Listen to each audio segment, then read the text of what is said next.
माफ़ कीजिएगा खुर्शीद बीबी, मैंने दरवाज़ा खटखटाया था, लेकिन आप शायद सोचों में गुम थी।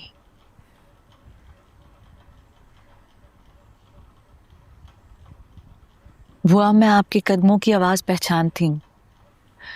आप तो इस खामोशी का तोड़ हैं। खुर्शीद बीबी, मैं आपके लिए खबर लाई हूँ। बादशाह सरकार की तबीयत ठीक नहीं है, सुबह से बुखार में तप रहे हैं। इसीलिए साहबजान बीबी ने फैसला किया है कि उन्हें कराची ले जाया जाए। बुखार है उसको? डॉक्टर गुलाम ने उसका इलाज नहीं किया? वो तो उसके पास ही होता है। दवाएं तो दी है डॉक्टर ने, लेकिन जहांदार सरकार को लगा कि उन्हें कराची ले जाया जाए किसी बड़े अस्पताल में इलाज करवाने के लिए।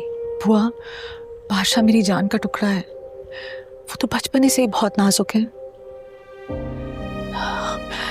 मेरा इस कदर जी चाह रहा है कि मैं उसके पास जाऊं, उसका माथा चूमूं, उसको तसल्ली दूं। आपको बाहर आना चाहिए बीबी। बादशाह सरकार को आपकी जरूरत है, वो भी आपको याद करते होंगे।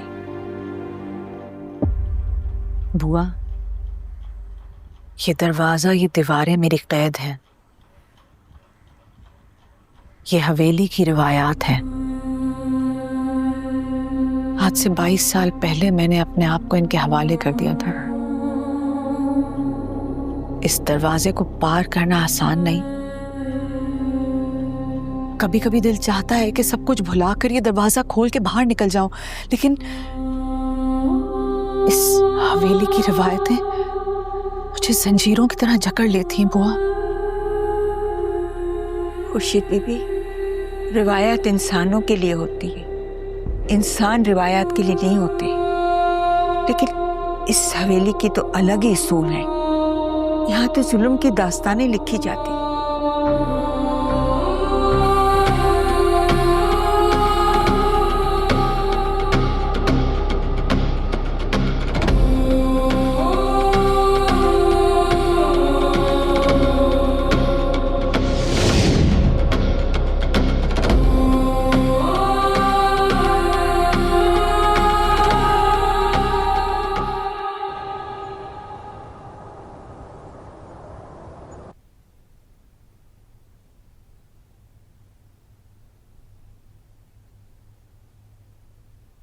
अच्छा हो गया ना हम यहाँ आ गए।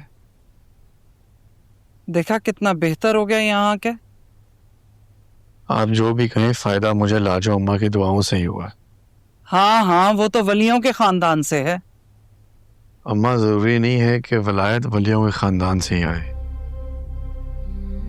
बादशाह, वो हाँ, एक जरूरी फोन करना था। थोड़ी देर के लिए बाहर चला जाऊंगा अगर आप इजाजत दें तो। हाँ, अच्छा। गुलाम जी। ऊपर कैंटीन में मेरे लिए चाय बोल। जी। और अगर देर लगी तो खुद जाकर ले आना। मैं खुद ले आता हूँ जी।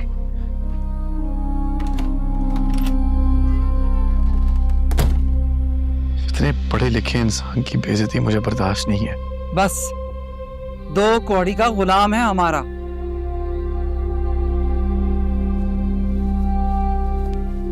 मैं जरा नमाज पढ़ के आता हूँ। हकूक अल्लाह, हकूकुल इबाद अदा किए बगैर पूरे नहीं किए जा सकते। ये तुम जानो और तुम्हारी माँ जाने। मैं इस बहस में नहीं पढ़ना चाहता।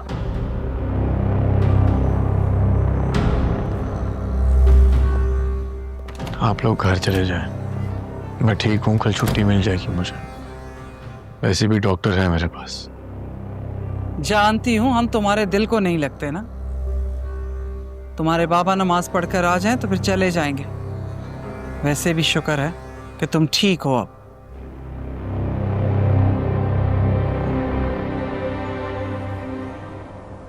बादशाह को रात का खाना ठीक से देना। जी। ग़िज़ा का ख्याल रखो। जो को।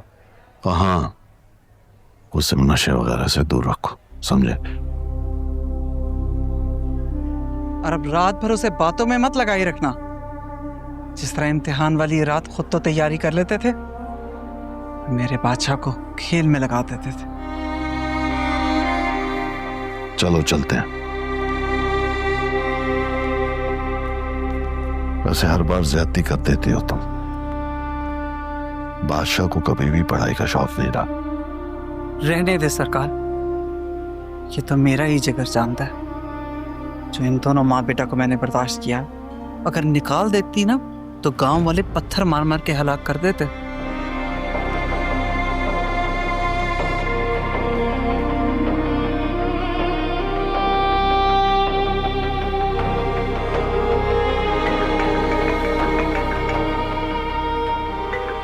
जी बादशाह, जी बादशाह 1 मिनट तो लगेगा ना, क्या हो गया, आ रहा हूँ।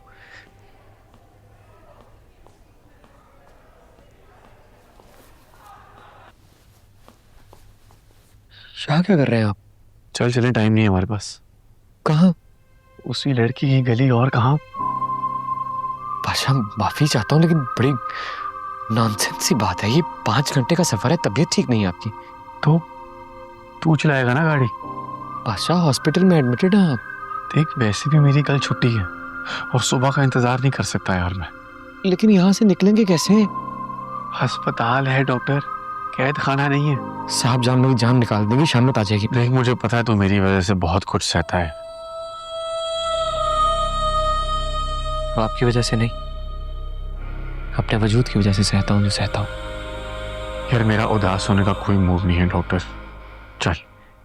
बादशाह सुबह तक का इंतजार कर ले, हम यहाँ से निकलेंगे, घर नहीं जाएंगे, सीधा वहां चले जाएंगे, ठीक है? तूने नहीं जाना तो ना जा, मुझे चाबी दे गाड़ी की। बादशाह आपको क्या लगता है वो लड़की सड़क पे खड़ी भी आपका इंतजार कर रही होगी कि बादशाह बस आए और मुझे आके देख ले? डॉक्टर, अगर वो मुझे 2 बार दिख सकती है तो तीसरी बार क्यों नहीं? बादशाह ये आप मुझे दीवाने दीवाने से क्यों लग रहे हैं? डॉक्टर, इश्क करना दीवाने का काम ही तो है। हाँ?